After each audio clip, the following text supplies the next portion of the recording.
భవనాలు నేలమట్టమవుతాయి. సముద్ర జలాలు భూభాగాలపై ఎగసిపడతాయి. లక్షల మంది శవాలను క్రేన్లు మోసుకెళ్తూ ఉంటాయి. రక్తం నదుల్లా ప్రవహిస్తుంది. యుద్ధం ప్రతి గోడను బద్దలు కొడుతోంది. ఒక తల సమాధి అయ్యేలోపే మరొక తల తెగిపడుతోంది. భూమి కదులుతూనే ఉంటుంది, కాని మనిషే కదల్లేడు.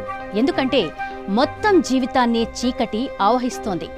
ప్రకృతి తన పగ తీర్చుకుంటోంది. ఇదంతా 2025లో జరిగే ఘోరాల గురించి బాబా వంగా చెప్పిన జోస్యం.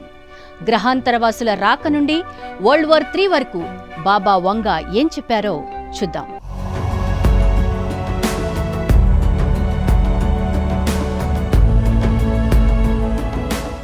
2025లో అమెరికా చైనా మధ్య ఘర్షణలు 3వ ప్రపంచ యుద్ధానికి దారితీస్తాయని బాబా వంగా అంచనా వేసినట్లుగా విశ్లేషకులు చెబుతున్నారు.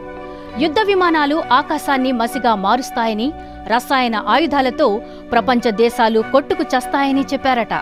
అత్యవసరమైన నౌకాశ్రయాలు, వాణిజ్య రహదారుల ఆధిపత్యం కోసం ముందుగా కొన్ని దేశాలు యుద్ధానికి దిగుతాయట. ఆ తర్వాత చైనా, అమెరికా, రష్యా ఎంట్రీతో సీన్ పూర్తిగా మారిపోనుంది. ప్రపంచం 2 ప్రధాన శక్తులుగా విడిపోతోంది.